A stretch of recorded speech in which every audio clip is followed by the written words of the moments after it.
Well, first up, it's Avengers Infinity War, hotly followed by Avengers Endgame. Never seen him. Well, you've never seen two of the biggest films that have come out in, last 10 years? It's all superheroes and that, isn't it? Flying about, hitting stuff. It's not really my thing. It's not just superheroes. There's grandeur, you know, there's emotion and sacrifice. And all of that always gets ruined by either Shona or Lily when they're asking stupid questions like, why has he got that massive hammer? The talk of the street. The talk of the street. The talk of the street. The talk of the street. The talk of the street. The talk of the street. The talk of the street. The talk of the street.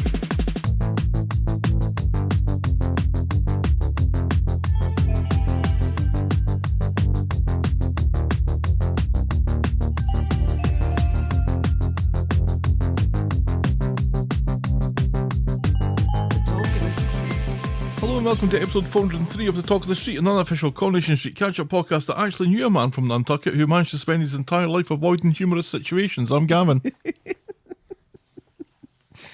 And I'm a little sick of the rain. Ugh. I said to someone today that it feels like January is trying its hardest to come back. It was freezing this morning when I left the house. Yeah, it's a little warmer now, Yeah, which is yeah. weird. Mm-hmm. Yeah. Remember, like, what was it, last month when I watched that dinosaurs show on Netflix? And we talked about it on the other podcast that Morgan Freeman was the narrator. Dinosaur show, not Yes. the one that's the rip-off of the Flintstones. No. Right. Yeah. Yeah, I was listening to another podcast and they were talking about it, and they mentioned something that I'd kind of forgotten, that, you know, it talks about, you know, all these different periods of the earth before we ever showed up. Mm-hmm. They're called collectively good times. Yeah.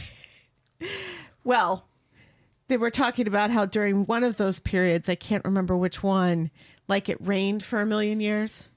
That's just Scottish summer. For 1,000,000 years. And it's like, are we going back there? Mm-hmm. Is Canal Street going to be flooded forever? That's why it's called Canal Street. Which is a very local joke. Yeah. That and Under Big Penny. Under Big Penny gets flooded all the time too when she's not eating trains or trucks. Trains go over her. Trucks go under her and get swallowed. I don't think trains go over her anymore, though. No, I don't think so either. No. Oh, Big Penny. Look her up. She's good. She eats trucks. And she's a bridge. You would think that people know what height their truck is, so when they see a sign that says, "One on this bridge eats trucks," be absolutely sure that your truck is below this height. Uh-huh. And a number of people, seemingly every week, certainly every month, go, I think I might risk it. Well, it's very difficult to turn around there. It's not like it's easy to turn around right before Big Penny. So those are your options? Once you've gone by the sign that warns you to turn around, you're committed. You just plow through. Right. I mean, look how many... Steady. Look how many cars have been stuck in the flood on Canal Street because people are like, nah, you know what? I think I can make it. People's as stupid. Yes. Just look at who's running this country. No, keep your politics out of this. This isn't a politics podcast. This is a Coronation Street podcast. Which is also a lot of other things. And let's prove it slightly earlier than usual and say, shall we preamble, my dear? Yes, please. Give us some of that saturated Corrie news. Here's me sitting there like I've got all the fucking time in the world. Yep.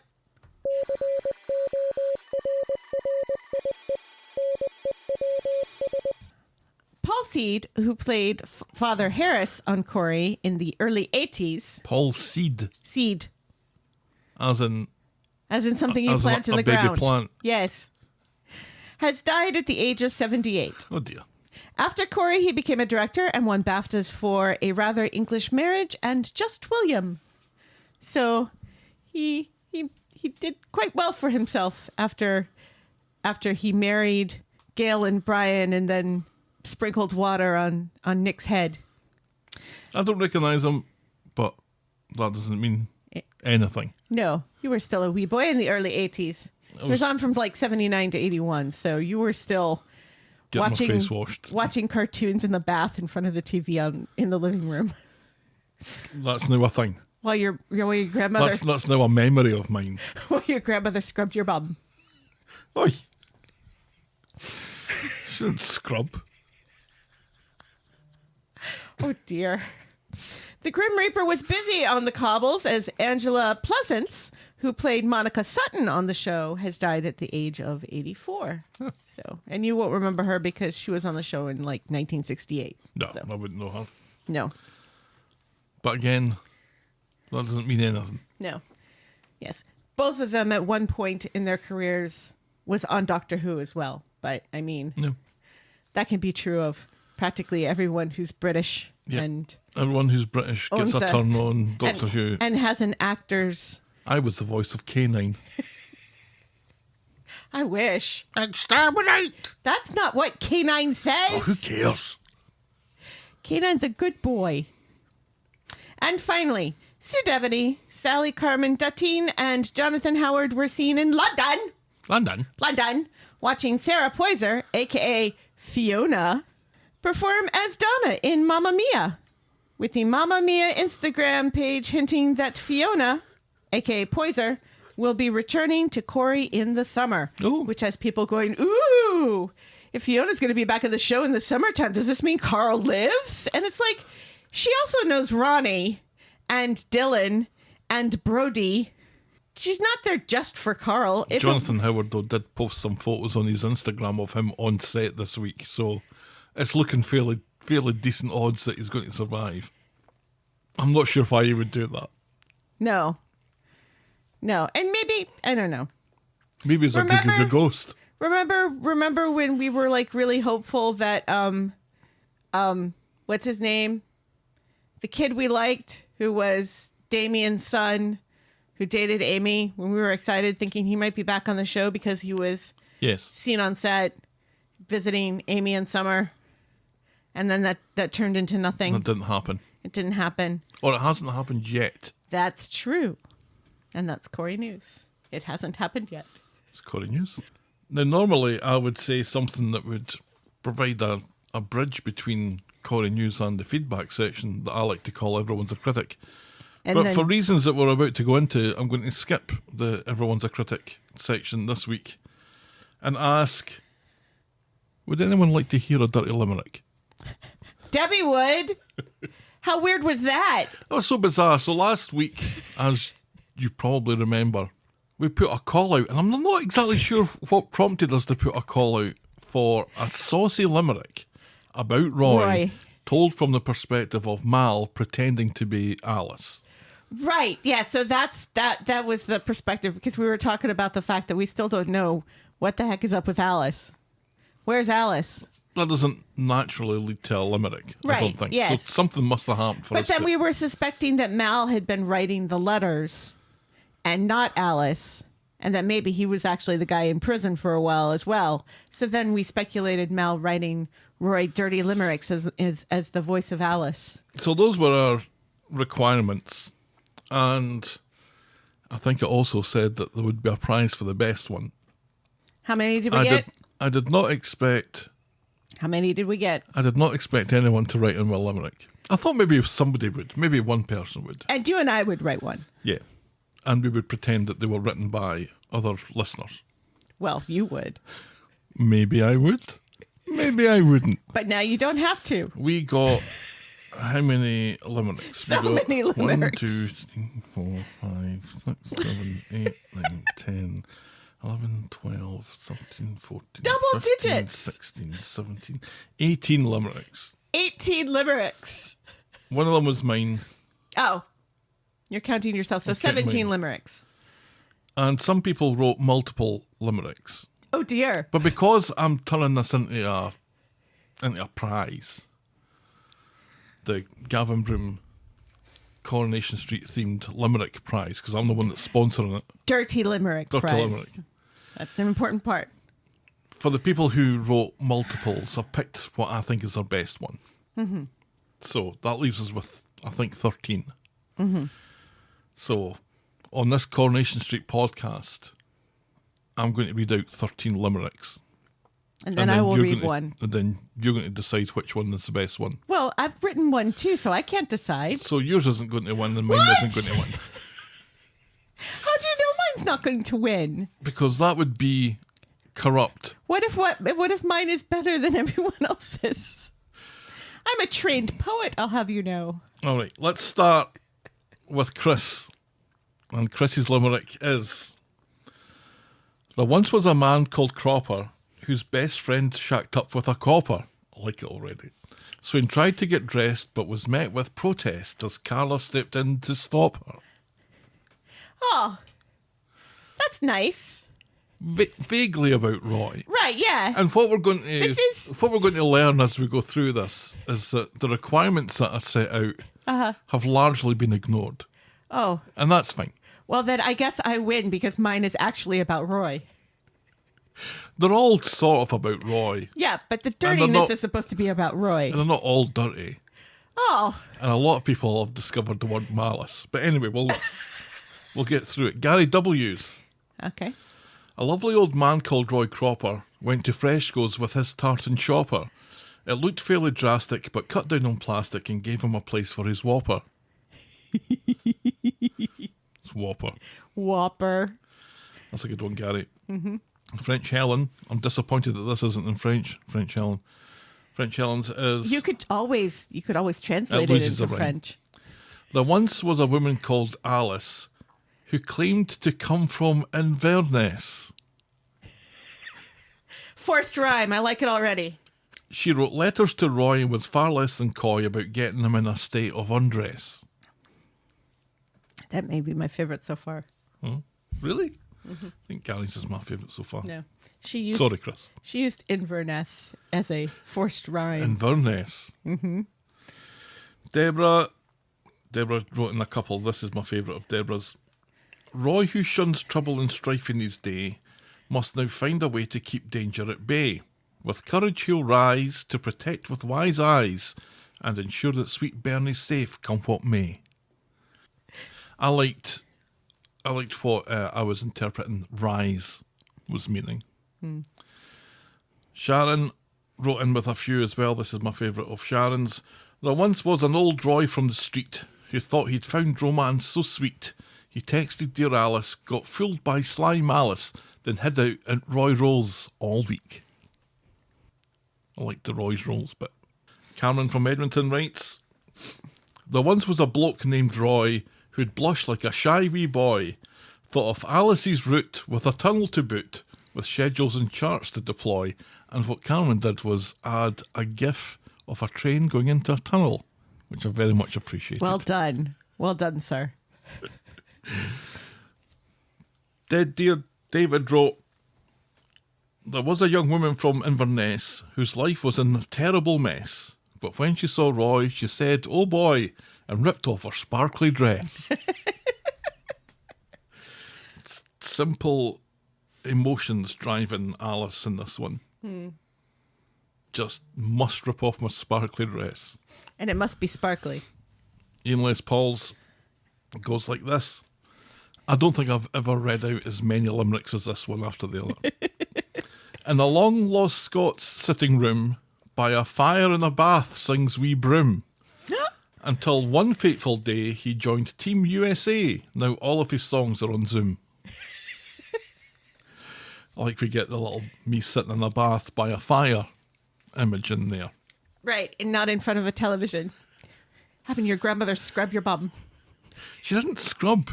She patted.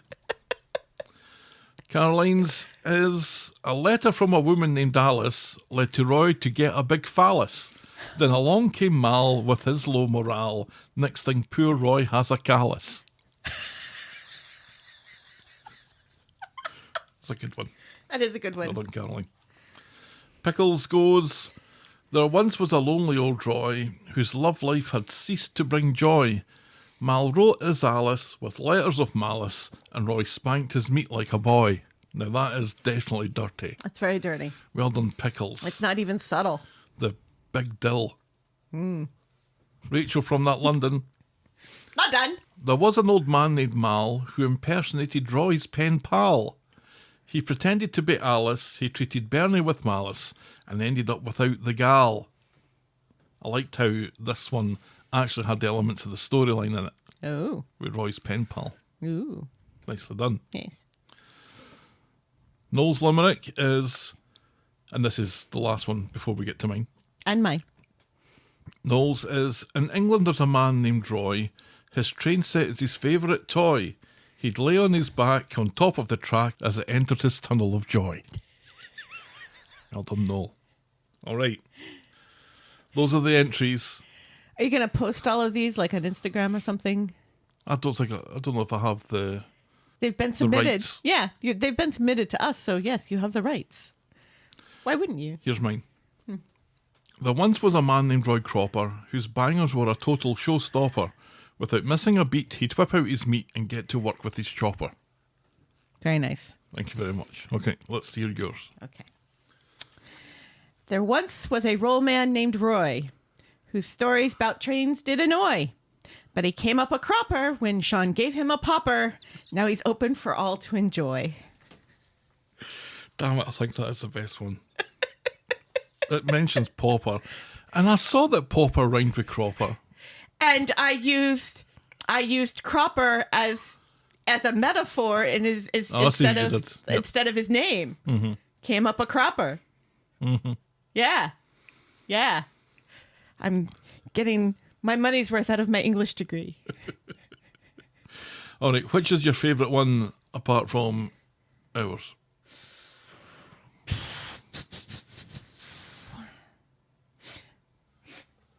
Ian Les Paul's makes me laugh, but Roy doesn't show up, just you. Yeah. Yeah, I may be showing favoritism here, but I'm still going to go with French Helen. French Helen's wins. French Helen's wins. Congratulations, French Helen. We will be in touch. The prize is a $25 Amazon gift card. Ooh! Putting money in Bezos' pocket. I see you. It's just easy. Well done, French Helen, but thank you, and well done to everyone who Yes. sent us a limerick this week. Yes. You have no idea how much joy it gave me. When the first one came in and then We're we like, had oh, like this half a dozen by the end of Saturday, I was like... Yeah, we're oh, like, dear wait a God. second. Wait a second here. Are we going to have to do this every April? Or maybe all correspondence should be sent to us in the form of limerick. No.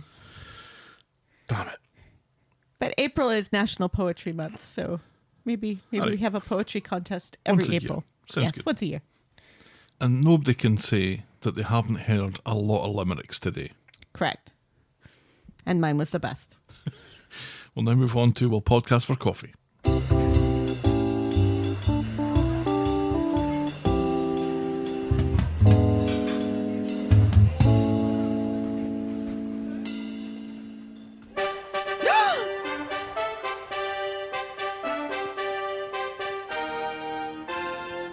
Friend of the podcast. Welcome Welcome. to Saskatchewanian Corina. What? We're just hitting all of the Canadian provinces, aren't we? I'm very proud of us. We are, and the ones that are more difficult to say are my favourite. Thank you very much, Corina, for signing up to be a friend of the podcast. Corina writes, I am so excited to be a friend of the podcast. I've been listening for a few months and I'm enjoying it very much. Oh, thank you. You guys make me laugh out loud. I must look strange when I'm out for a walk or driving in my car. I think that's my favourite thing that people say is... Yes. I have been watching Coronation Street since 1998. My husband and I got married that year and went to London London. for our honeymoon. Started watching it faithfully right after we got home.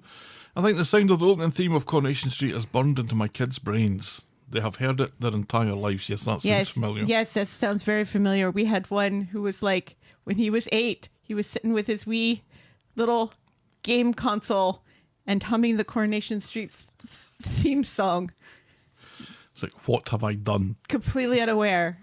I'm the same age as Steve, so cool to be watching the same character for so long. His daughter is pretty much the same as mine. Well, thank you very much, Karina. Thank you for becoming a friend of the podcast. We hope that you enjoy the bonus content like the spoiler alert and the classics.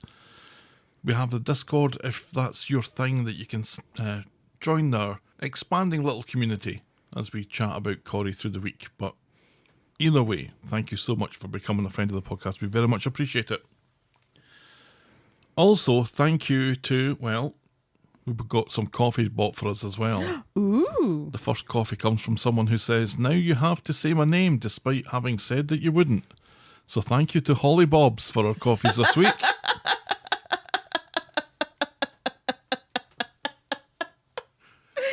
Damn it. They saw a loophole and they jumped through it. And they took it. Thank you very much, Holly, if indeed that is your name. And thank you also to Sharon Emo. Sharon Emo says, thanks for all the content. Well, thank you very much for the coffees, Sharon Emo, and thank you to Holly Bobs. And thank you to Saskatchewanian Karina for becoming a friend of the podcast. The Talk of the Street is and will always be free on your podcast provider and on the YouTubes, but if you think your show is worth anything more than the time it takes to listen to it, and if you want to show your appreciation, or if you want more weekly and monthly content, check out the links in this episode description or head on over to corriepodcast.com. Click on Support the Pod, then Friend of the Podcast. For $2 a month, you get access to our weekly spoiler show, the Talk of the Street Spoiler Alert, and our monthly classic Corrie show, the Talk of the Street Classics. For April, we're talking about episodes 2304 and 2305 from May the 2nd and 4th from 1983. This is Bet and Betty Trapped in a Lake. And if that wasn't enough, you also get access to our Discord server, a shout out at the end of every podcast, and your name in the credits of the flagship show.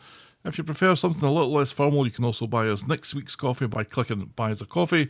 And remember, you can always support the podcast for free and get us in front of new listeners by liking, subscribing, rating and reviewing wherever you get your podcasts. Alright, shall we dive in, my dear? Yes, please. 6 episodes to get through. It was on Sunday after all. It was. And it's on this Sunday as well. What is going on? So many It's Sundays. my day of rest. I don't want to watch Coronation Street. What Helen means to say. Our first storyline this week is Sam's Paranoia. Samanoia? Paranormal? Sam's Paranoia. On Sunday, in the cabin, Leanne and Toya are loudly chatting with Brian about how Sam is in counselling, and it's such a bind during the school holidays. Yes, says Sam loudly to the other kids in the shop, I'm in counselling, and he storms off. Meanwhile, Eva's chatting with Will, who refuses to forgive Maggie for what she did to Megan, although Eva is very much of the opinion that there's two sides to every story. She says his family aren't the enemy. Yes, why don't you remember that, Eva, when things happen later? Two sides to every story. And asks that he apologise to Sam. So, later, in the bistro, Will wanders in and apologises to Sam and offers his hand. And Sam stares at it for ages until Leanne essentially bullies him into accepting the apology because it was getting far too awkward. Right, fuck off, Leanne. Right. He doesn't have to accept an apology if he doesn't want to. No. Especially from a bully. Right. It's like, I remember there was a documentary on bullies like 10 years ago or so. And I remember getting so angry because like there's one scene in a principal's office where a kid and his bully are sitting there and the principal is like, now you guys need to shake hands and hug and apologize to one another and be friends now. And the bully's like, oh yes, of course.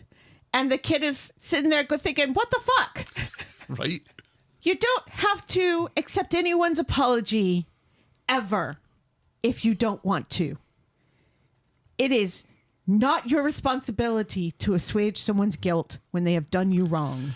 Yeah, and this is really the start of it as far as Sam and Will are concerned this week, because an awful lot of the things that happen are basically the adults getting involved in this, trying to manage the situation. Right. And just succeeding into making it far, far worse. For Sam. Yes. Yes. So he's sitting there staring at this hand going, I don't trust this guy. I don't trust this guy as far as I could fling him. Right. If I go to take this hand, is he going to pull it away and do the old thumb on the nose? You know? Or is he going to do the whole... Whack, whack, whack. Is he going to do the whole cool pass my hand over my hair Right. sort of thing like John Travolta? I wouldn't trust him not to do either of those things. Right. And then Leanne has to pop it, well, Sam, are you going to... You need to accept his apology? No, he doesn't. Fuck off, Leanne. What? Are you taking lessons from Tyrone and Fizz's school of parenting now? Leanne was so good just a couple of weeks ago. Right, yes. I believe you 100% no matter what. Yeah. But now it's getting a little bit dull, so for fuck's sake, just accept his apology and move on. It's just getting awkward and we it's can't making really it- prove it. And it's making it difficult for me and Eva. Right. God damn it. And yet, none of this makes sense because they all know that Will is a liar. Will is still lying to them and they all know it. Mm-hmm. He's still saying, no, nothing happened. This is a lie. But they all know that Megan really did groom him. Yep. So why anybody's like, no, Will doesn't lie when he's lying to their faces all the time. Yeah. Just infuriates me. Yeah, we'll get a little bit of that Very soon. in a couple of days. Mhm. Yeah. Back at Leanne's later, she apologises to Sam for broadcasting his mental instability to everyone in the cabin earlier, and then nips off for a shite. Her phone rings, and rather than just leaving it, Sam answers it, and somehow it's Will, and he says, I'm not sorry at all, and I'm going to batter you, you wee prick. Yeah. And Sam drops the phone, petrified, a little bit like Nancy did in the original Nightmare on Elm Street. And it's weird because it's Leanne's phone. Yes. Why would Will call Leanne's phone? How does he know that Sam is the only one in the room? Why would Will call Leanne's phone to tell Sam that he's not sorry? So maybe he's not being red-pilled. Maybe he is developing At this a point, psychosis? I think he's psychotic, yes. Why are we doing this to poor wee Sam? I know. Is this the drugs? Adderall does not do this to you, no. Did the phone actually ring? Because who was on the phone if it wasn't, and it wasn't Will? Or He it's answered like- the phone. It's like Will peeking in the window so he knows Sam is alone with Leanne's phone, and so then he's calling it. No, that's definitely not happening. On Monday, Sam is hanging around the precinct Ginnell with Hope, going on about how often grooming like Will and Megan's goes on. And Hope's bored shitless about this and tells him to change the fucking record. The world's moved on and no one cares anymore. Right. And she's also like, you're only just now finding out how many kids get groomed by teachers? Sam sees Will approaching and quickly leaves. Oh, thanks, Sam, shouts Hope. Just leave me standing here like a fucking lemon. All by myself? This Hope's is great. That's one of my favourite Hope moments. Just this was so funny. It was funny. I enjoyed it. On Tuesday, Will and Liam, together, they are Liam. They're Will I Am. I've been doing some shopping at Argos. They love the little pens. Oh, writing in the little pens. Just taking the catalogue slips and drawing dicks in the corner and putting them back in again. If you've been to Argos, if you know, you know. When Sam storms up and tells Will that his intimidation attempts and threatening phone calls will not work, just stay away from me, he growls. What the fuck was that all about, asks Will, and Liam smirks. Will loves calling Sam a weirdo, and Will calls Sam a weirdo here, and Liam just kind of chuckles about it. Oh, how quickly we forget Liam. Yeah. And, Liam, don't you think it's weird that this guy calling Sam a weirdo slept with your teacher? To be fair, Liam did quiz him on it, Right, yeah. and Will denies it again. Right, yeah. And then Liam is just awkward. Will gets home and complains to Maggie and Eva about Sam's confusing aggression, so Eva goes to the bistro to talk to Nick, Toya, and Leanne about it. However, no one is interested in common ground here. Eva explains about the phone calls. Leanne thinks, well, maybe Will did call Sam. Eva says he didn't because he would have said so. Well, Sam doesn't lie, says Leanne. Neither does Will, says Eva, and everyone laughs, even the extras. Yeah, because, yes, he does, Eva. Yes, he... And why does nobody push back on this? Why does not a single person push back on this saying, well, Eva, actually... Leanne does. Leanne laughs at her about it. Yeah, but then she... She says, he's been lying to your face for months. Right. But then she quickly backs off. Yeah, because we don't want to draw too much attention to this. We want to draw enough attention to it so that this feels natural and believable, but we don't want them to examine it too much, because if they admit how much of a liar Will is, probably an awful lot of this part of the storyline goes away. Right. And Leanne doesn't think to check to see if she'd missed a call or something. Right. That yeah. would also help. That would help. Nick says, look, just keep Will away from Sam. Later, Sam's getting some chips, and as he's walking home, Will shouts to him, get back here, you wee prick. Sam runs for it, but ends up going arse over tit on the cobbles, and his chips go flying. Nick is there to walk lightly over to him, Crying all the tears way. streaming down his face, Streaming down his face. and get him back on his feet. And when he checks over his shoulder, there's no sign of Will, or any sign that he was actually ever there. And they just leave the chips in the middle of the street. Well, it's for the rats. If you don't leave the chips in the middle of the street, then there are no rats. Well, then what will the rats eat? The people.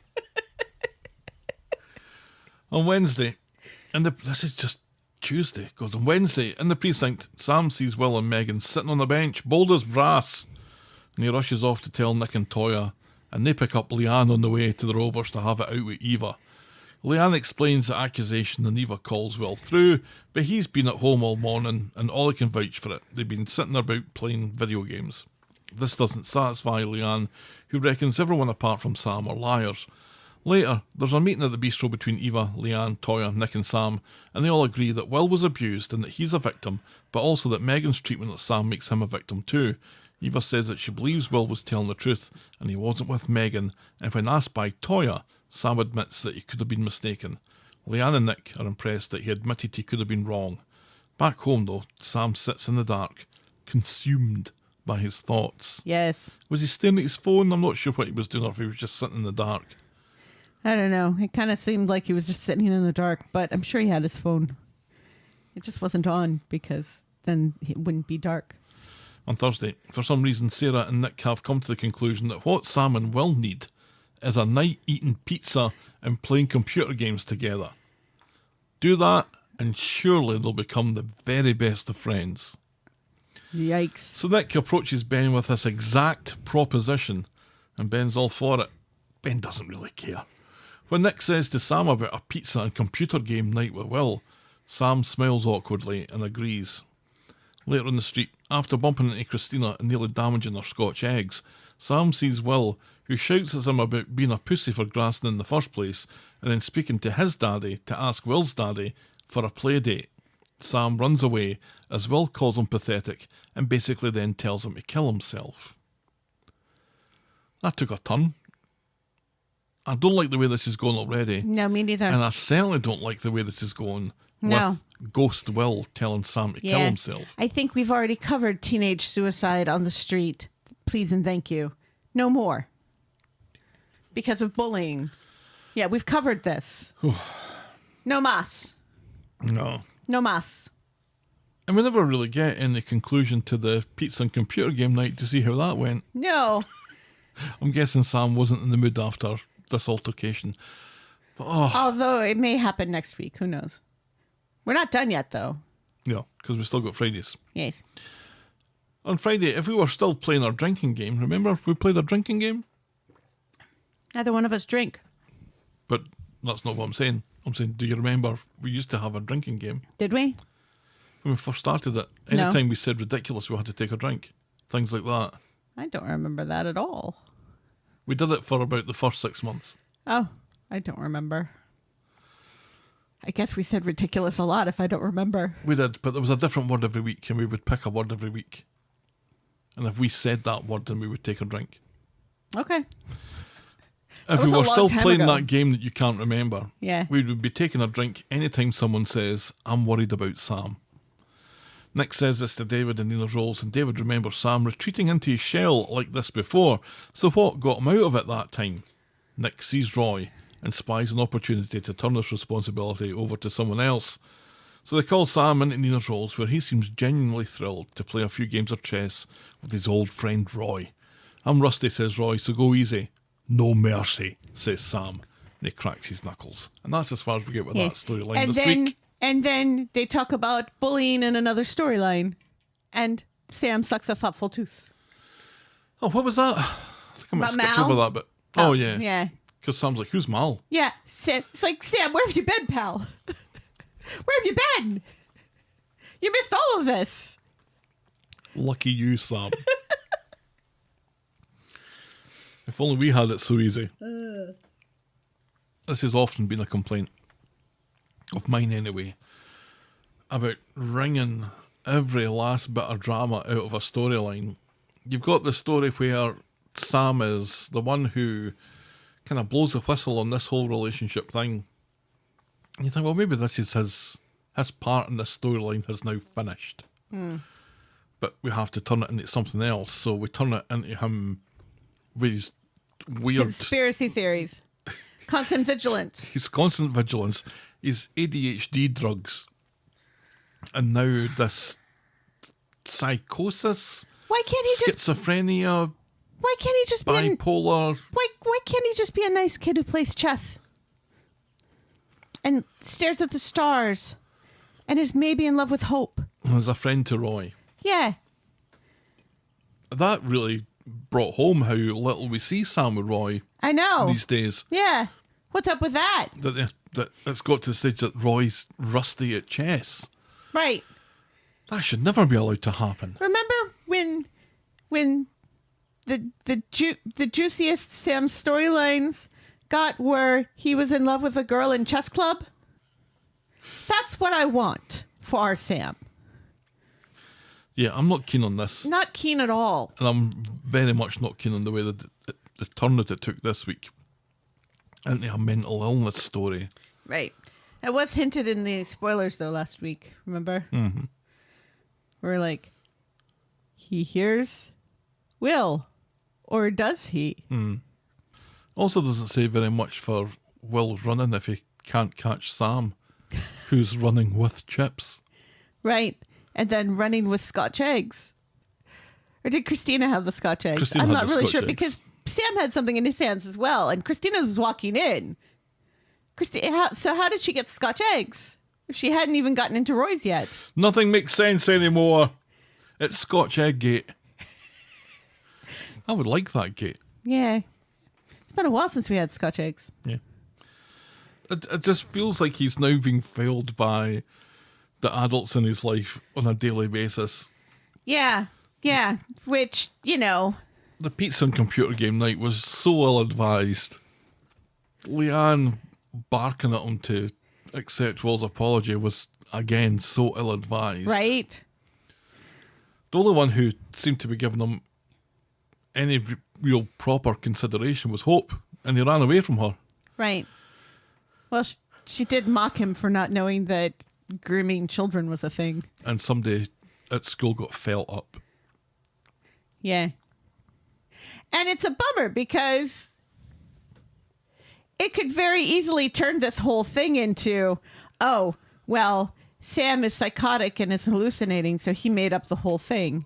And then Megan gets off scot-free. It's weird, isn't it? That people are like, I don't think you really saw that. When, like, just 2 weeks ago, people were like, yeah, we totally believe you. I think it's Ollie's testimony that blows it out the water. Ollie saying, yeah, he was here all morning. Because everyone looks at Ollie like, yeah, he's not going to lie. No. And it was also weird that just because the Will and Megan that he saw were kind of like sitting on the ground where They're on a bench. Yeah, but it was like a bench fairly low to the ground, exactly where Mason died. It was round about, yeah, the stabby, like- the stabby part of the precinct. Right, yeah. And also, not even they would be dumb enough to be like so out in the open. No, exactly. Do you think there's a chance that Sam has seen the actual Will? No. Okay. These are all hallucinations, all of them.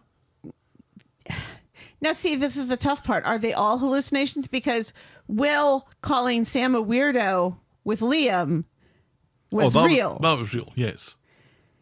So it's like, it's quite possible some of these may actually be real. Not Will calling Sam on Leanne's phone, though. No, and the Scotch eggs thing as well, because Christina would see Will chasing after Sam.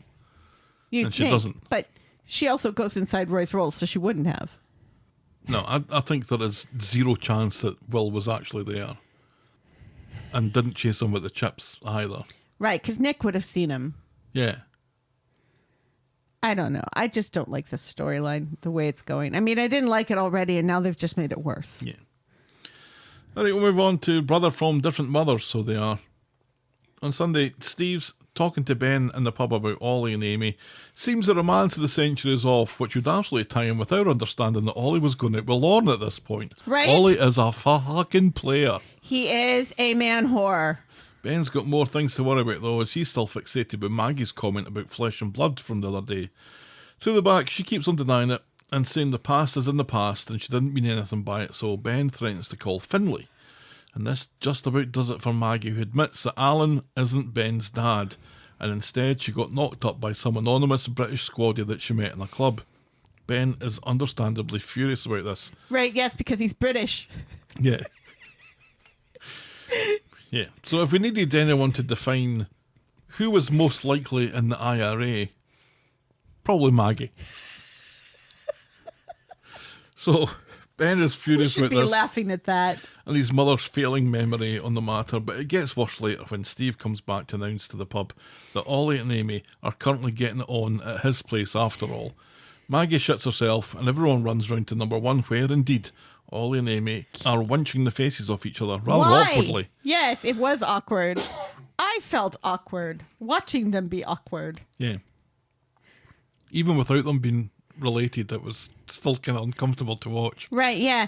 It's like that scene in Back to the Future where Michael J. Fox's mom kisses him and then she's like all weirded out and she's like, I don't know why, but kissing you makes me feel like I'm kissing my brother.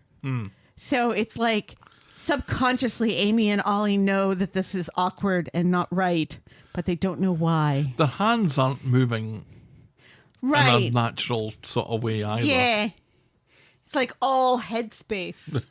It's like they were like, all right, now you guys should kiss, but don't kiss too much and don't touch each other too much because this is incest. Yeah, and above the clothes as well. Although I think it's okay for cousins to marry each other in the UK, as the royal family tends to prove.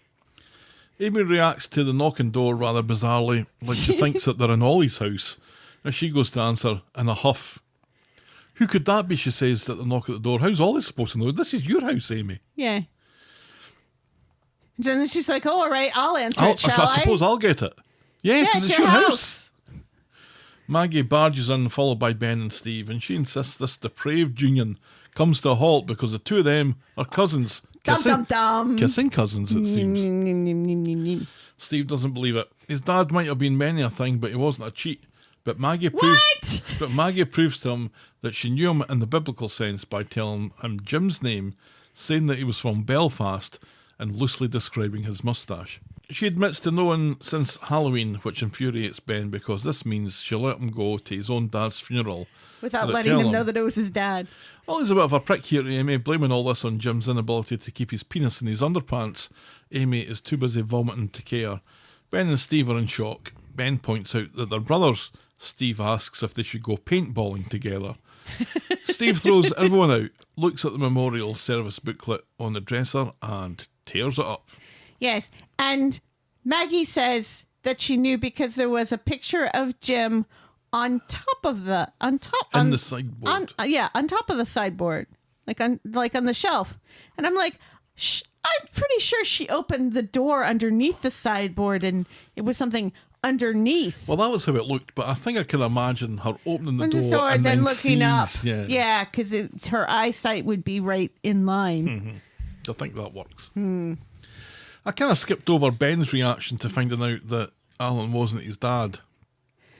Well, he goes back to the pub and starts looking at pictures of him with his dad with Alan morosely. He does this later in the week, but his reaction, his gut reaction to it, it's kind of numb. And obviously blames his mum. But also relieved because that means he's still 100% Irish. On Monday, separately, the McDonald's and Driscolls are still coming to terms with this development. This information is messing with Steve's head until Amy reminds him of Emma. Right? And how that turned out to be a blessing. Nice to get a little Emma mention there. Yes, that and made the two me of happy. Emma and Amy were wonderful as friends Right, together. yeah, and she's like, I love having a sisters. sister, even though she's not on the show anymore. She's more concerned that she had her tongue in her cousin's mouth. Meanwhile, Ben is looking up Jim's heart condition on the Voggle and enjoying, albeit rather aggressively, being able to have something concrete he can criticise his mother about without her coming back to him.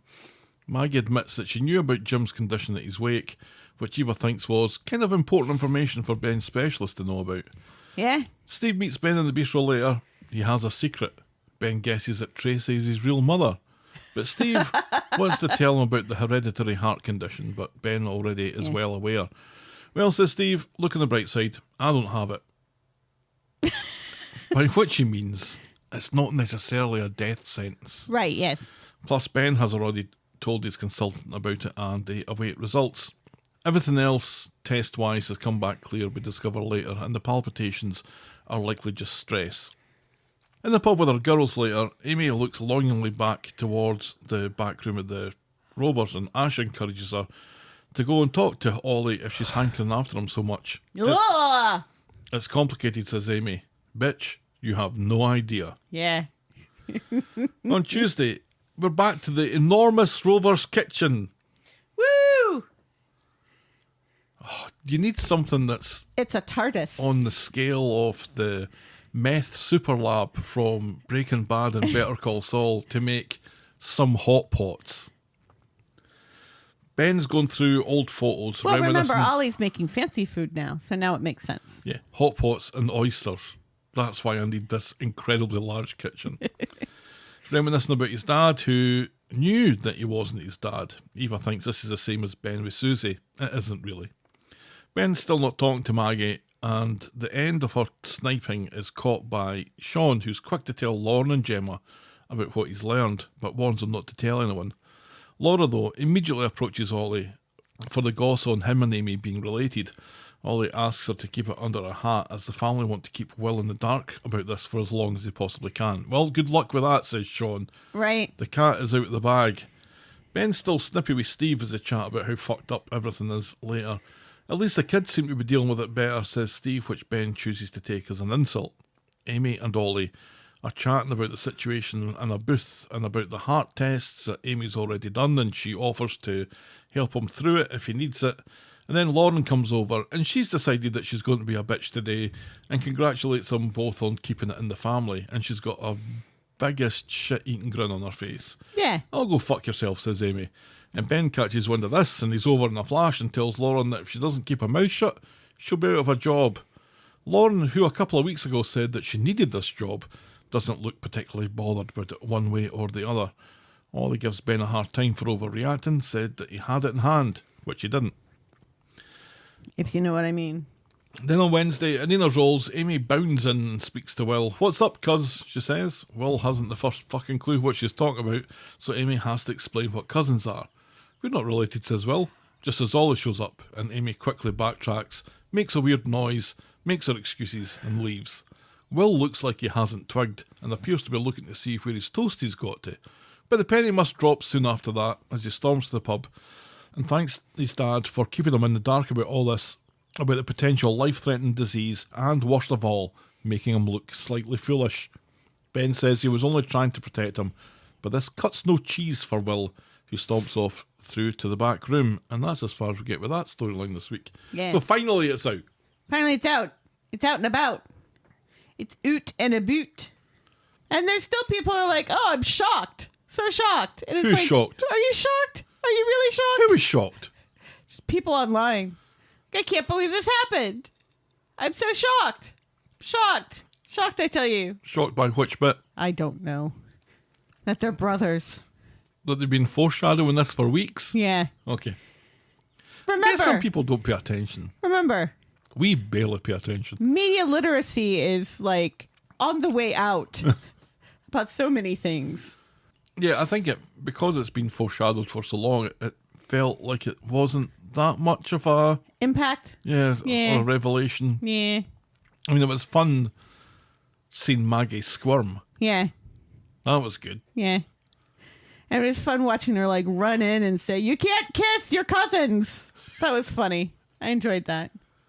I can see why Ben's been a little hesitant to just accept all this, which he seems to have been asked to do fairly early.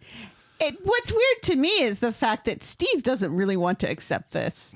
And Steve is like reacting so negatively to this when he knows his dad was a wrong un. And also, as Amy points out, Emma.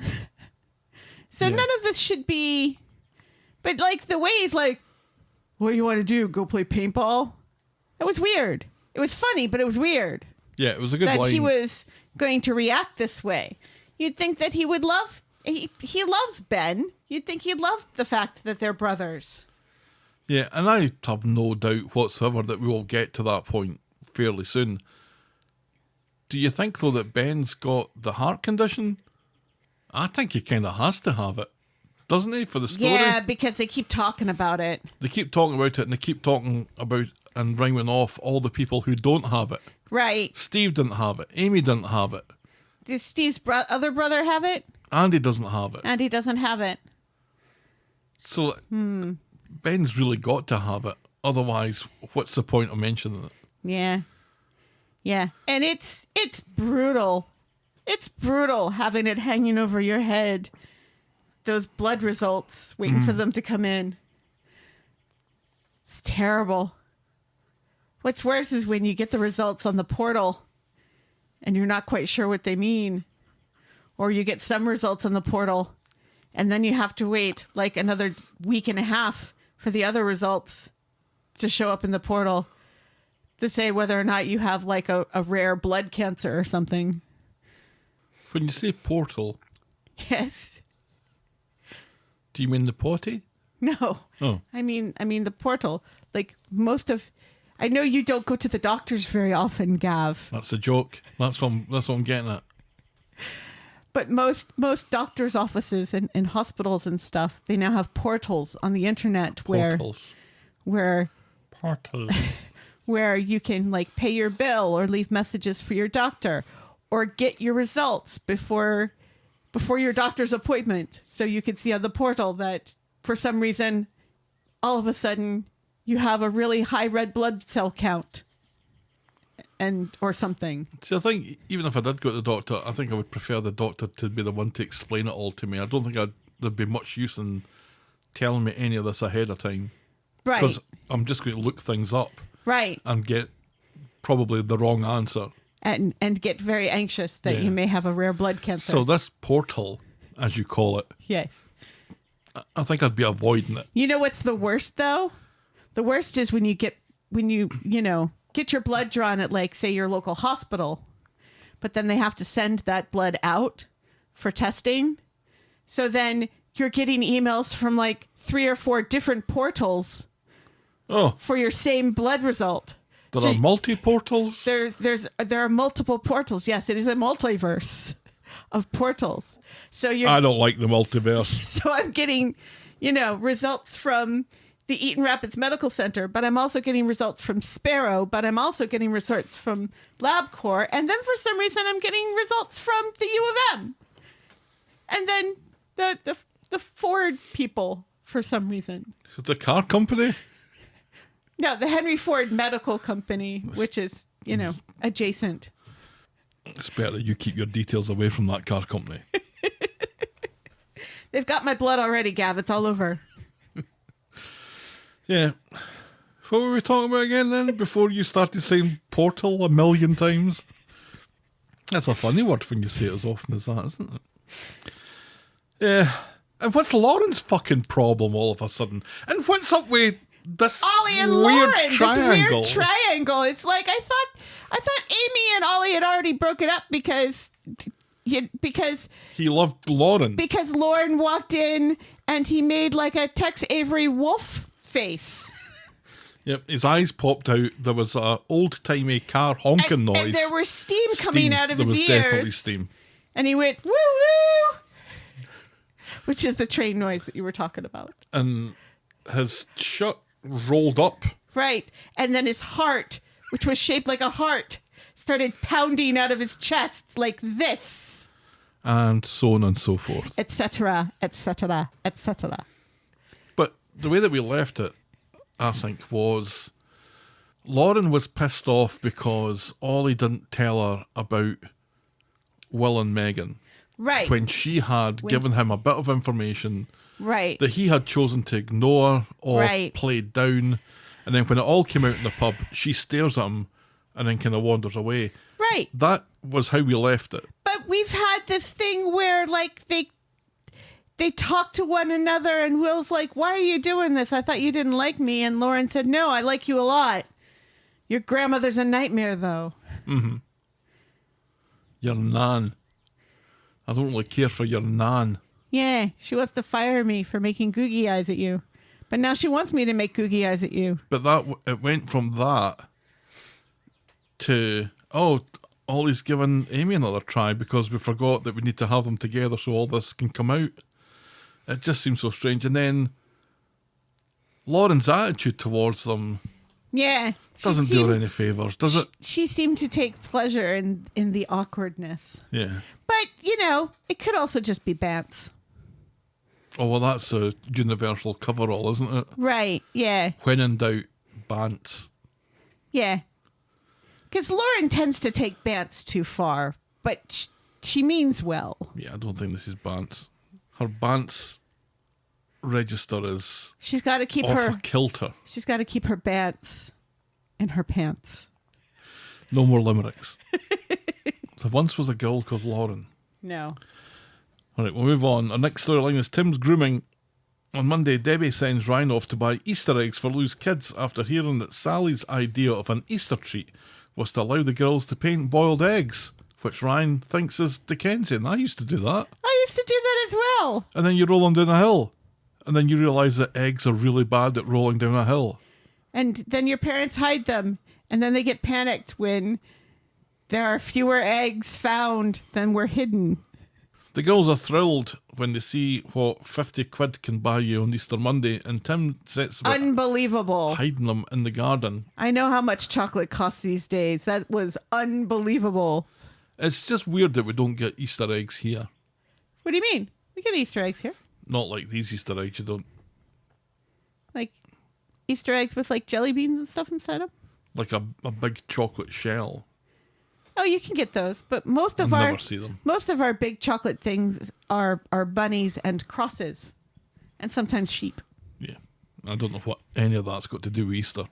Yeah, because like I got the kids like stuff for their Easter basket, and I spent like $90. And there was nothing like a It was nothing like chocolate what Easter egg Ryan there. got that thing. Nothing like an Easter egg in that bunch. No, but I also bought them deodorant because they're all adults now. Tim sets about hiding them in the garden, ignoring Sally, who wants to talk about Trisha some more. Later, though, this conversation can't be avoided as Sally reveals that she's been doing some research and she's discovered that Trisha is currently Freshco's Employee of the Month. Well done, Trisha.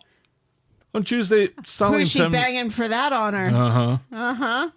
Sally and Tim are parked at Freshco's car park as he pulls together the courage to go and speak to Trisha.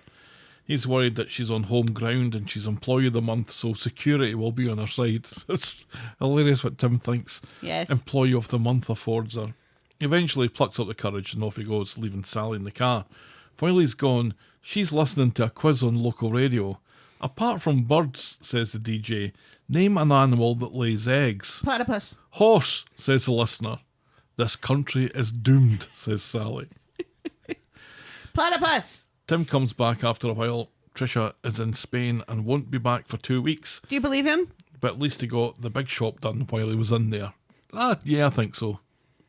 Or do you think he just chickened out? Because if you're Employee of the Month, you want to be at work and lord it over everybody, don't you?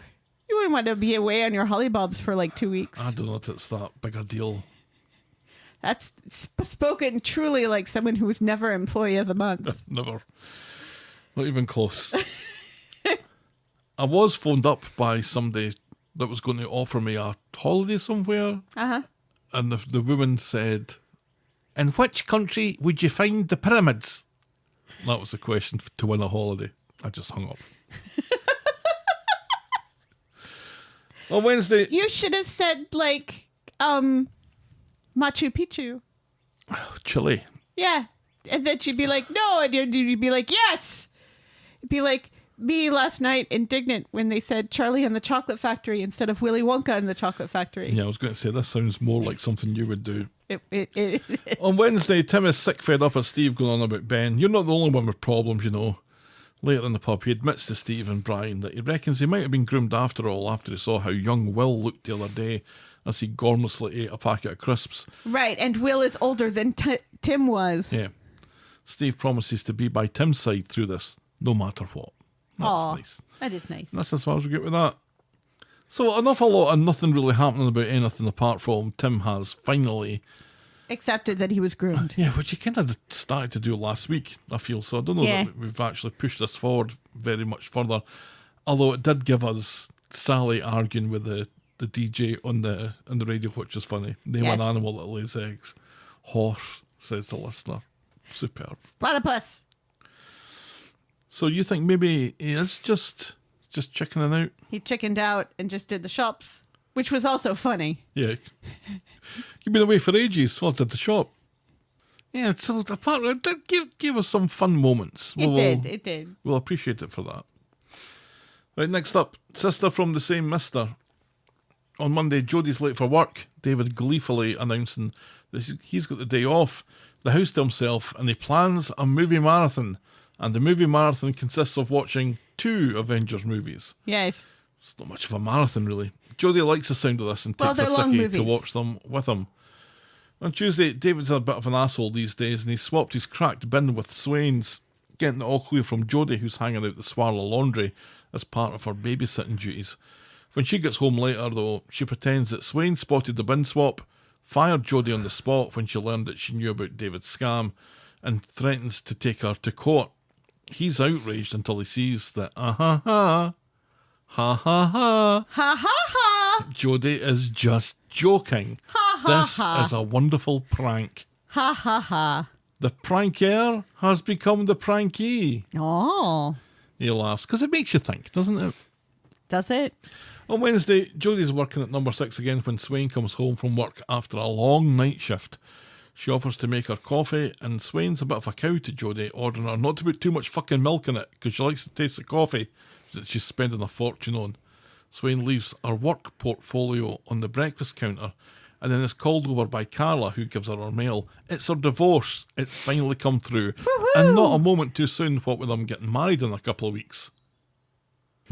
They go off to celebrate, which allows Jodie to go through Swain's work portfolio and steals her warrant card and her badge, putting them both in their own bag.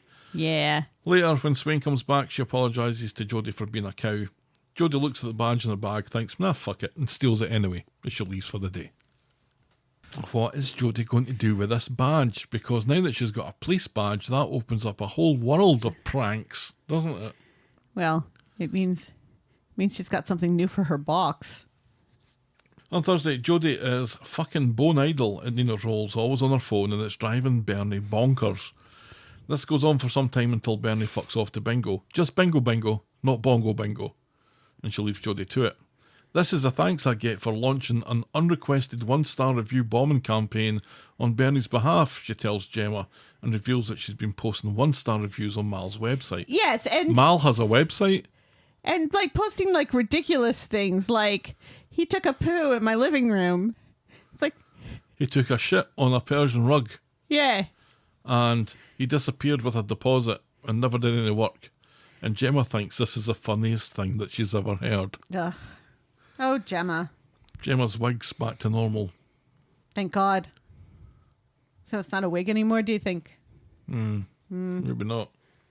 On Friday, Roy and Nina are planning a night looking at bats with other weirdos.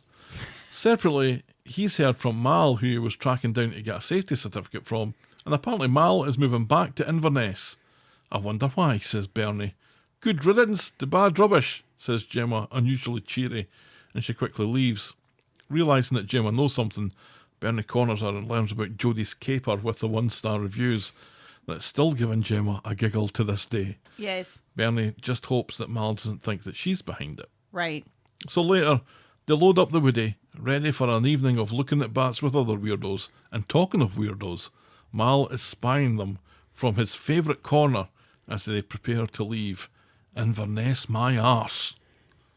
That's as far as we get with that this week. Yeah. I keep on thinking we've seen the last of Mal. Right. And then he keeps on showing Showing up up. again. What are we making of Jodie and her pranks? Is it meant to be funny? I think some of it's meant to be funny. Are we meant to? She was really driving me crazy. She was just sitting on her phone. You know what that's like. I'm looking at it. Oh, I think the pranks are meant to be funny. yeah. Well, some of them are. David's is meant to be funny because it's a... Because it's David. And it's the whole bin Right, yeah. stuff again. But, I mean, Jodie's, it's like she just picks a random thing, sticks it in her pocket. Something that looks like it might be useful later is kind of what it struck me Some as. of it, but not all of it. Because, like, the locket's not going to be useful, but then the locket turned out to be something that was related to people she genuinely knew. Yeah, which that is we last weird. that we've never seen again. Right, yeah, which is weird. Or our dad who we've never seen again. Right, yeah, what happened with that? We're like, oh, we're going to get this whole story about Jodie and Shona's dad, who looks like Santa Claus. And then we never see him again. Yeah, What's up with that? Shona was going to see him and Jodie was able to talk her out of it and it's never come up again. Right, yeah. And also, do they remember they have a baby? They do because Shona was at the Shona hospital did say, all oh, week. I'm at the hospital. Mm-hmm. Yeah, Shona's at the hospital. We don't get to see Shona at the hospital. I'm glad. We don't get to see this baby get better and be like maybe a real baby now and not a fake puppet baby. Is this storyline doing anything for you? I'm a little intrigued by what Jodie's story is. And there was a bit, I can't remember if it was this week or last week, in Emmerdale, where Graham mentioned that Graham got beat up in Emmerdale, apparently from the people who... He was supposed to kill Jodie for? Mm-hmm. Interesting. See, So- that's more interesting to me than this Infinitely. part of the Jodie part. So does that mean that maybe they'll show up on Corrie now Quite possibly. and moiter her in 2 weeks' time? They weren't happy that Graham had separated himself from that and had decided not to follow through in the contract. Did they understand that he made that decision because there was this huge accident and Jodie got away? I don't think that we saw any more than what I've described to you. Yeah. And it was him recounting this to somebody else. So yeah, I'm still intrigued about what her deal is, and I know that the answer to it isn't going to be all that satisfying. I don't think there's going to be like a massive revelation about why she is the way that she is. No. But I'm still kind of invested in it. I'm still interested to know what that is. Yeah. Yeah, because it just... And this to me is the reason why she doesn't die in a couple of weeks. It feels like it should go somewhere. Yeah, it needs And to. it hasn't gone anywhere. No, and it's been a while Yeah. because the Corrie Dales was January. I think this is why I am just no longer interested, because it's just her basically doing the same shit every week, just causing chaos and stealing small shit from people and and trying to get in David's pants. yeah, I felt like we should have absolutely seen like them on the couch together and her, trying to get closer to him or Right. something. Right. And then we don't get any of that. But this is not the only storyline this week where it feels like there are scenes missing. So it's weird, isn't it? Because it feels like there's some scenes missing. We talked about what happened between Ollie and Lauren, right. and yet it feels like we're also trying to cram things in as well. So we're cramming things in, we're skipping some scenes, but then we're also dragging things out. So it feels like we have this time to fill.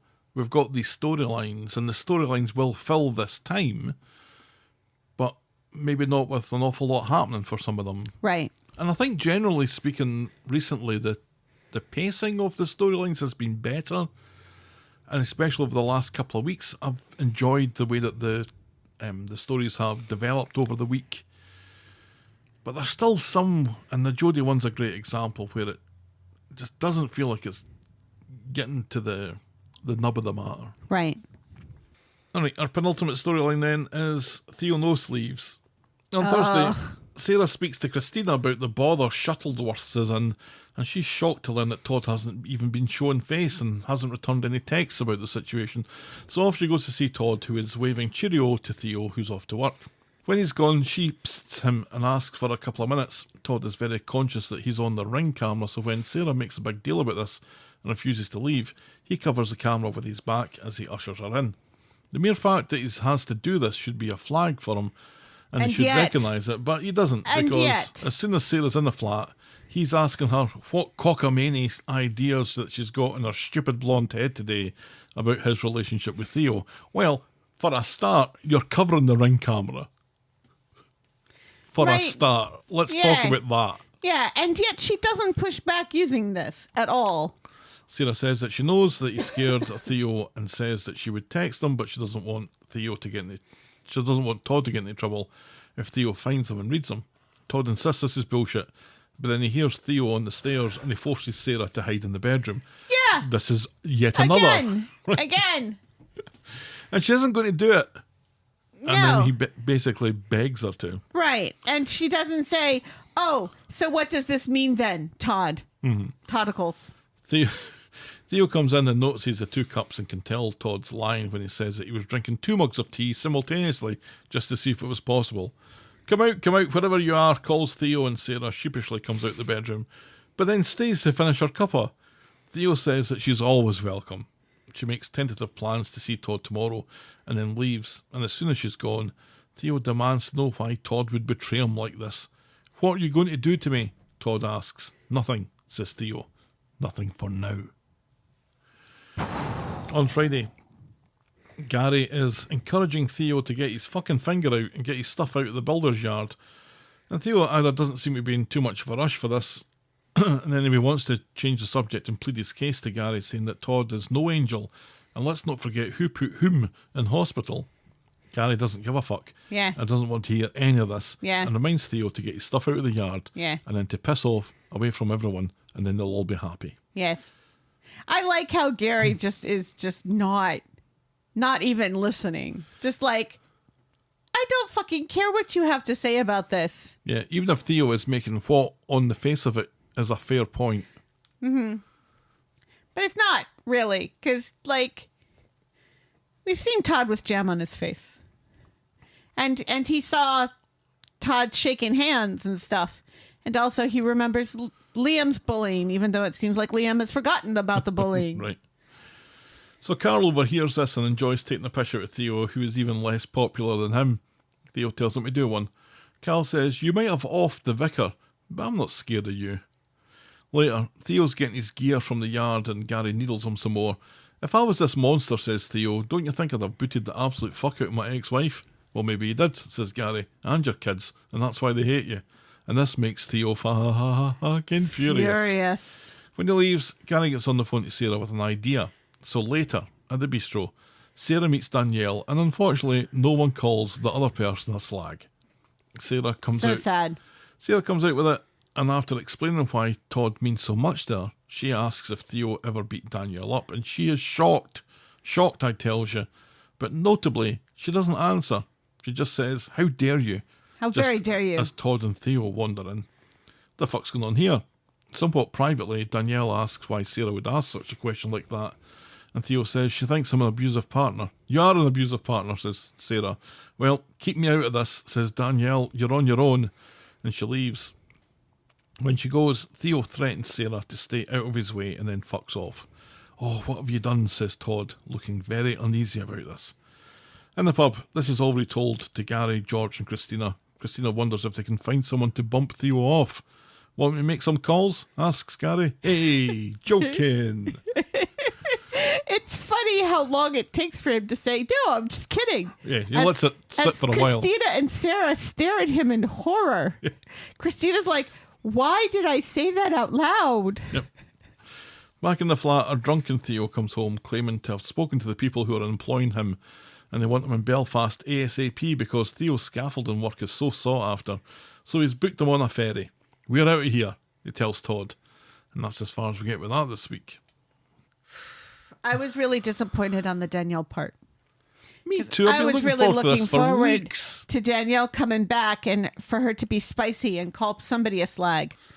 Now, I'm not saying that there isn't still scope for her to be spicy, Yeah, because she's obviously covering for something. right. The way that as soon as Sarah asked if he's ever been physical, Uh-huh. and she's checking over her shoulder to see who's listening because she's obviously touched a nerve, and she doesn't deny anything.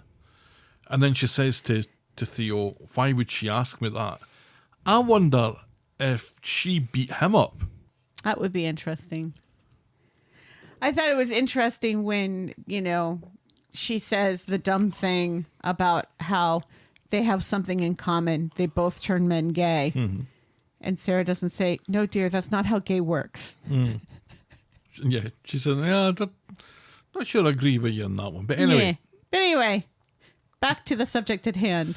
yeah, I wondered if she beat him up, and that's maybe what makes him feel like he has to be this brute with his partner because she's been awful with him. I think she's been verbally abusive, but if anybody was physically abusive with him, I would imagine that happened in the convergence, the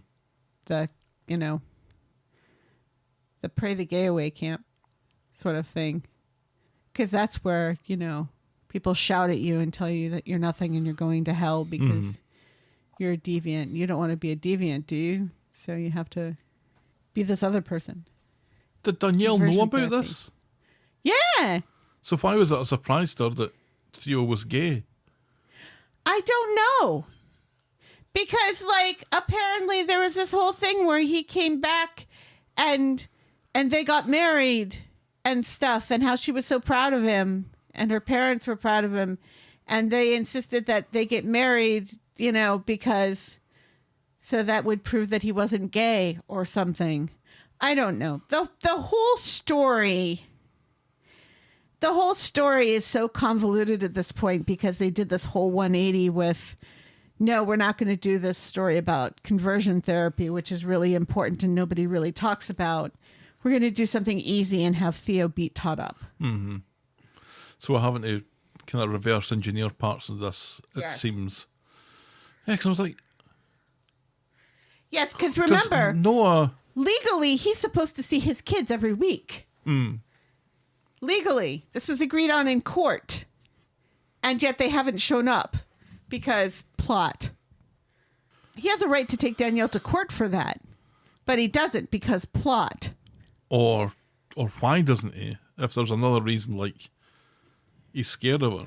Right. Well, no, but then there was also that thing, remember when he accidentally punched his son in the face?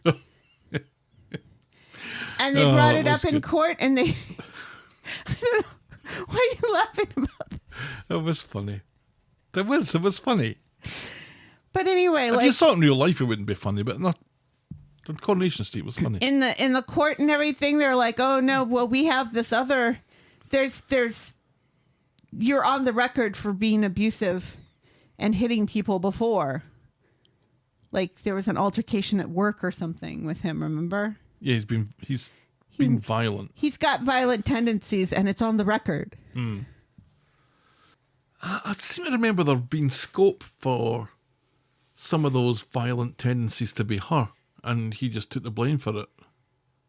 I don't know. Maybe I'm trying to force this jigsaw piece together.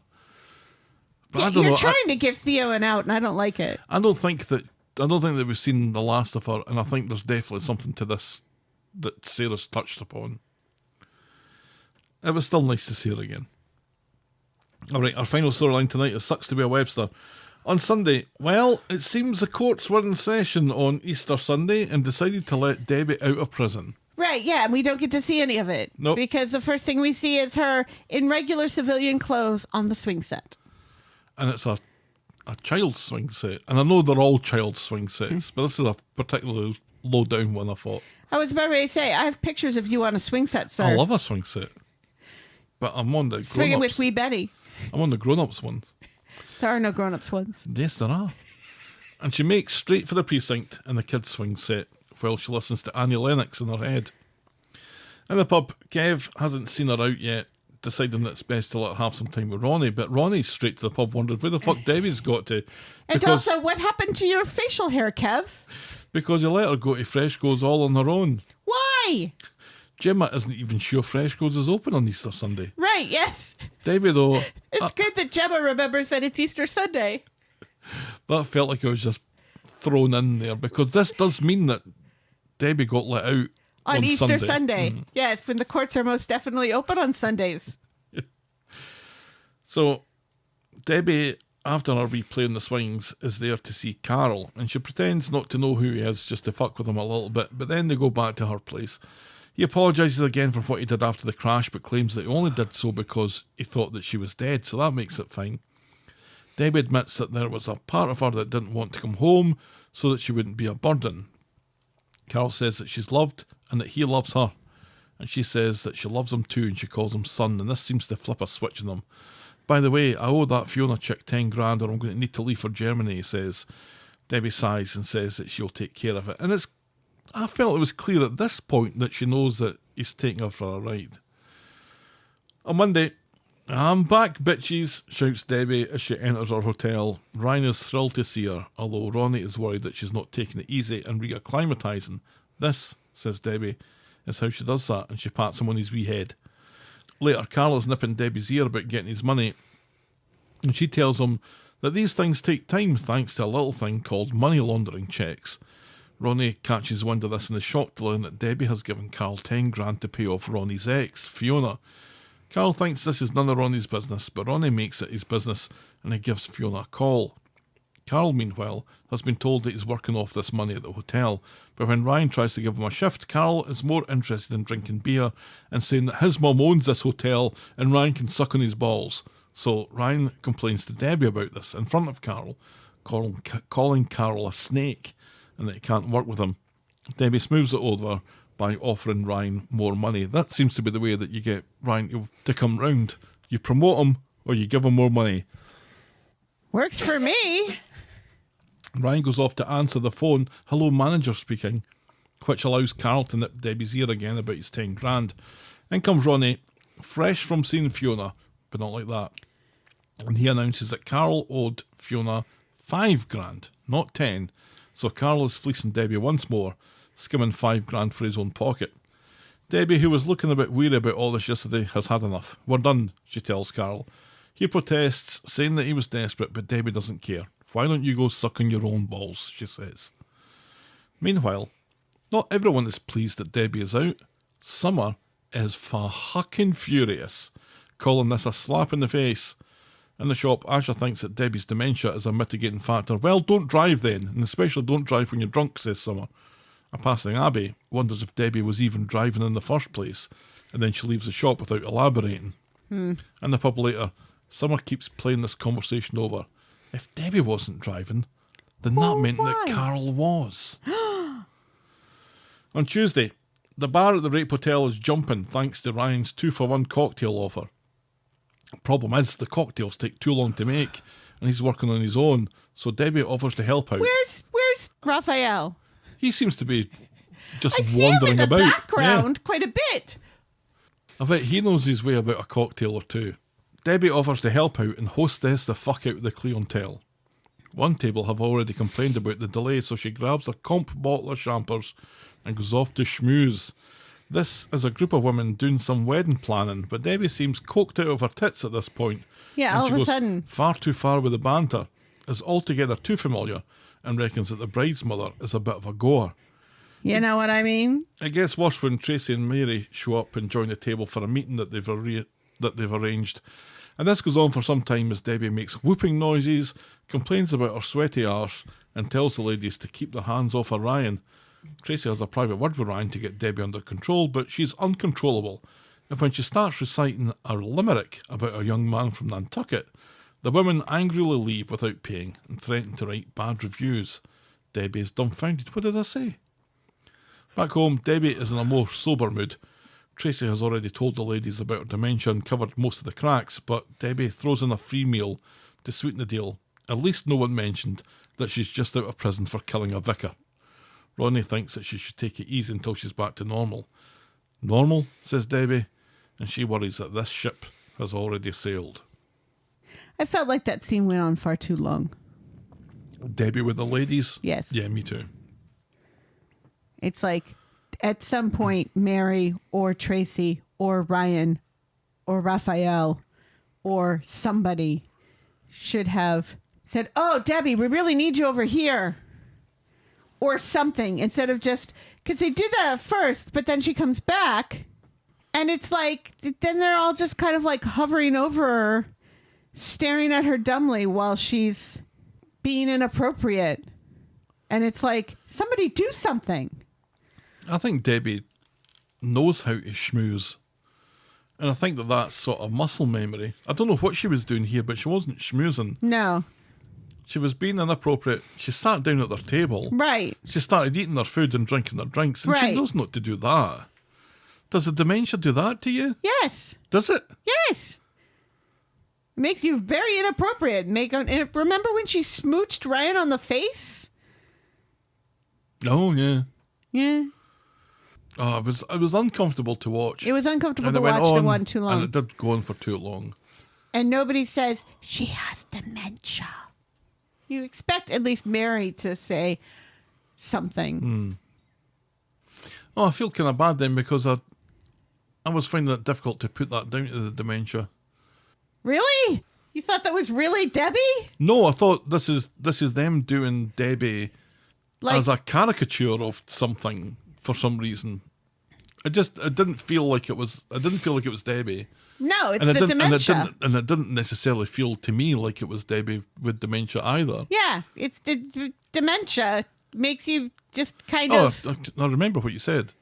yeah, to kind of just go off and kind of lose your inhibitions and lose your social mores because, you know, those parts of your brain aren't functioning well together anymore. I think, rather naively, I'm just reckoning with it as forgetting things. Yeah, it can be more than just that. So it would seem. Yes. Because your brain does more than remember things. All right, Dr. Broom. Don't make me start talking about portals again. Heaven forbid. On Wednesday then, it was just too much. Yeah, it went on far too long. And too much of the episode was dedicated to it. On Wednesday, Summer and Amy are ladies what lunch at the Rape Hotel enjoying some of Ryan's cocktails. Summer likes a pina But colada. not like that. She spots Debbie though and goes off to have a word, asking if there's anything that Debbie wants to tell her about the crash. Debbie is evasive, but when Summer asks if Carl was driving, Debbie stops in her tracks. The commotion attracts Amy to come over, and Nina, who had nipped off for a shite, and Asher, who was late as per fucking usual. Flustered, Debbie turns and grabs some roasting hot plates off of Ryan, but takes an age to realise how hot they are and drop them. Right, yes, The because plates, of the that is. dementia. Yeah. Carl appears out of nowhere and goes to take Debbie away, but not before Summer makes it clear to him that she knows he was the one driving, and therefore he was the one what killed Billy. Ryan calls Debbie an ambulance. Debbie! You're an ambulance. Back at home, Debbie's had her hands bandaged up at the dementia. hospital, and she looks like Patrick off a SpongeBob.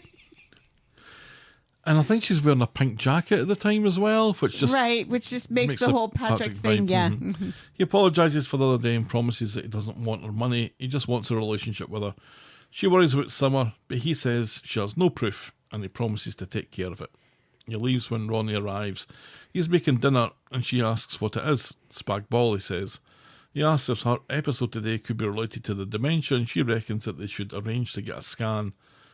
And reckons that they should arrange to get a scan on her brain or something, as it's worrying that she didn't realise that she was burning herself right away. And Debbie agrees, and then asks what's for dinner. Spag bowl. Spag bol. On Thursday, Debbie's back from the MRI scan, and it's bad news. It's confirming the worst. Her condition has got worse. Ronnie takes this pretty badly, but Debbie has resigned herself to it and asks, well, what did you expect? In Nina's roles, Ronnie and Ed and Kev see Carl flirting with Jodie, and Ronnie reacts badly, accusing Carl of not giving a fuck about Debbie unless there's money in it for him. He reminds Ronnie that he was the one what took her to the hospital, and then he challenges Ronnie to a square go. Kev holds Ronnie back. So Carl goes to the rape hotel and asks Debbie how her appointment went and says that he's responsible for her deteriorating condition, what with the crash and all. She says that she saw him take his first breath and has loved him every day since, which I thought was quite lovely. Later, Ronnie arrives and Carl apologises, and so does Ronnie, and they accept that they need to bury the hatchet for Debbie's sake. Ronnie, though, looks like he's up to something, and this is confirmed later when he approaches Kev with a plan to get rid of Carl for a very long time. Kev's in, doesn't need any further details. Nope. So on Friday, it turns out that Ronnie has enlisted vague bad guy Fiona for assistance in the Carl business. Or bad gal. So it seems that Kev is utterly surplus to requirements here. Fiona gets shit done, though, and she's already got the machine in motion. However, at the rape hotel, Debbie has confessed that she would love to learn how to dance, and Carl reveals that he learned in Germany when he was pegging this old bird, and he offers to teach her. So to the sound of restaurant music, the two of them waltz through the rape hotel, and it's kind of lovely. And Ronnie sees this and pulls the plug on the plan, explaining to Kev that he might hate Carl, but he makes Debbie happy. This change of heart has infuriated Fiona, who grasses Ronnie up to Carl. He says that he'll keep Stoom this time, but if Ronnie tries to pull a stunt like this again, he'll tell his mum on them. The plan, sophisticated as it was to get Carl involved in something dodgy. Foolproof. Later in the Rovers, Summer gives Carl a mouthful of abuse, and he must follow her out because he grabs her and tells her that while he's a cheat and a liar, if she's looking for someone to blame for Billy's death, maybe she should be looking to someone closer to home. And that is how we end this week's episodes. Whatever could you mean there, Carl? I don't know that he'd said enough to tip Summer off that much. Well, closer to home, It's like her family keeps shrinking because they keep dying. So she knows it's not Todd. The Todd didn't kill him. I think it sounded like he was blaming Summer for Billy dying. No. You should be looking somewhere closer to home, like at yourself, Summer. That's No. what it sounded like. Yeah, but that's not what he meant. He meant Well, we Theo. know he didn't mean that, but that's what it sounded like. I don't know that Summer hears that and thinks Theo. I mean, clearly she will, but she shouldn't. I mean, who else is she going to think? I think she's going to be confused and going to ask Carl for more information. Yeah, but also, again, her list of people close to home keeps shrinking. So the only family members she has is Todd and Theo now that they're married. I don't think she even looks at Theo as part of her family. He is closer to home, though, because he's shagging Todd. I don't know. We'll have to wait until next week to figure that out. I did quite like the Debbie and Carl dancing. That was nice. It was nice. And it did like, the story of him shagging an older woman as well. Because like kind of it fits the Carl that we know. It's believable that he'd be shagging a rich old broad for her money and her dance lessons. They were both quite light on their feet They were. as they Danced in danced the to a rape restaurant. hotel. Yeah. While people are eating their lunch. There was nobody there. It was like 4:00 in the afternoon. There was Nobody's people eating. there because they apologised to people. Yeah, it wasn't a busy time though. Anyway, yeah, that was kind of nice. It was. I understand Ronnie calling the whole Fiona thing off, but at the same time, What exactly did they call off? You know what I mean? It's like, Fiona was going to we're get going to somebody get him involved in something dodgy. She wasn't even going to beat him up. She was just going to get him involved in something dodgy. Right, and then other people would beat him up, is what I'm assuming would happen. Oh, no, I think what they said was get him involved in something dodgy, then he ends up going down for it. Right, and then people in prison will beat him up. Somebody is going to beat Carl up. We've seen him with jam on his face. Yeah, I don't think any of that was suggested, though, from this remarkable plan that Ronnie and Fiona had dreamt up. But then it's a strange twist for her to then grass Ronnie up to Carl. What is that achieve. Right. It didn't make any sense. And it didn't make any sense that Carl's like, oh, you're gonna get me in trouble, but then you called it off? How dare you call it off? It's like, why would you even confront Ronnie about this except to say, hey, thanks for calling off whatever you were going to do to me? Well, he knows what it was. Right. No, but still. And he came in and said, well, Fiona not happy with you. Yeah, because you Wait, called wait, off this thing that was exactly gonna... was this conversation? I think so little of Fiona now. What a dreadful baddie. I heard she's great as Donna in Mamma Mia. That remains to be seen. It was nicely done, though. The reminder that Carl knows about Theo came at a good time. Yeah. I was complaining about it last week that You were. if this doesn't get mentioned, it's never coming back up again. Right. And so Of course, and then having it Carl happens. just hovering around to hear the set two between Theo and Gary and just wind everything up a little bit, because it's partly him winding Theo up that gets the reaction of Theo wanting to leave to Belfast immediately and all that sort of stuff. So that happening in conjunction with this happening felt well planned, and the little secret that Carl's been holding about Theo, far too subtly for my money, but apparently fine for yours, getting spread about a little bit better, or a little bit more, that now the cat's out the bag a little bit. I thought that was quite well done. Yes. I did wonder if Ronnie was beginning to realise that it's starting to come home to him a little bit of what this is going to look like. Because he said he was going to be there for her and he was going to help her through this, and this was going to be his decision, and he'll make it gladly and he would make it again. And there was a lot of things that happened this week that kind of showed him what that's going to look like, with the stuff going on in the restaurant, the stuff going on with the plates, the stuff with Carl, the spag ball. It was a tough week. It was, which again is why it just annoyed me that they allowed the whole thing with the ladies to go on as long as it did.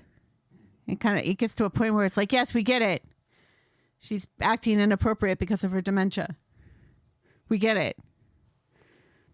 All right, well, that was the week that was Coronation Street then, I guess. Yes, it was.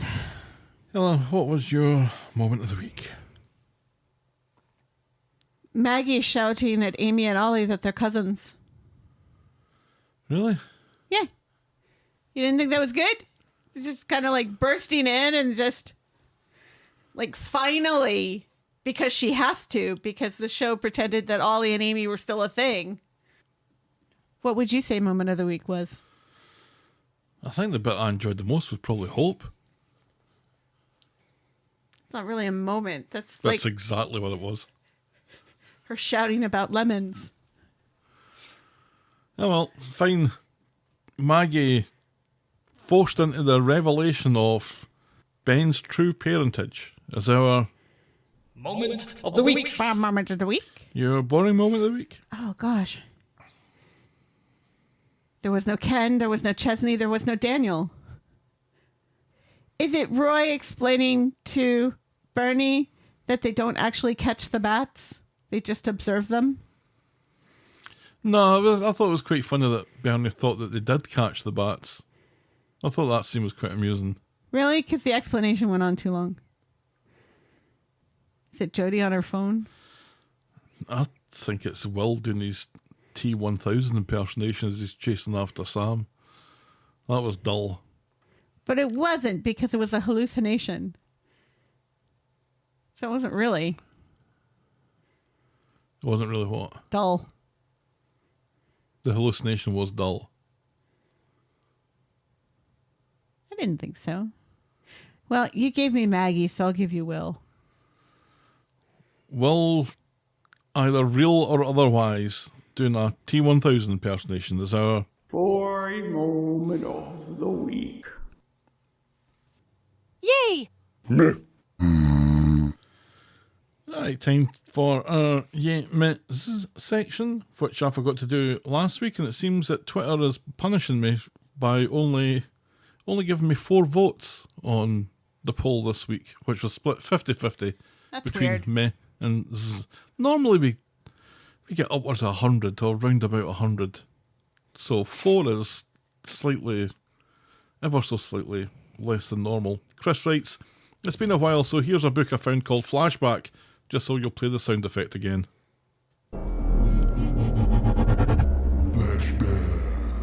Thanks. There you go. Thanks a lot. Of course, we don't let those 4 people's opinions sway us in any way. Helen, tell us, what is your score out of 10 this week? It's 6. Maybe 6.5. It wasn't as good as last week. No. Last week was good. Was very good. I think Yeah. this was still a decent enough week, but Too much Theo. Too much hallucinating will. agreed.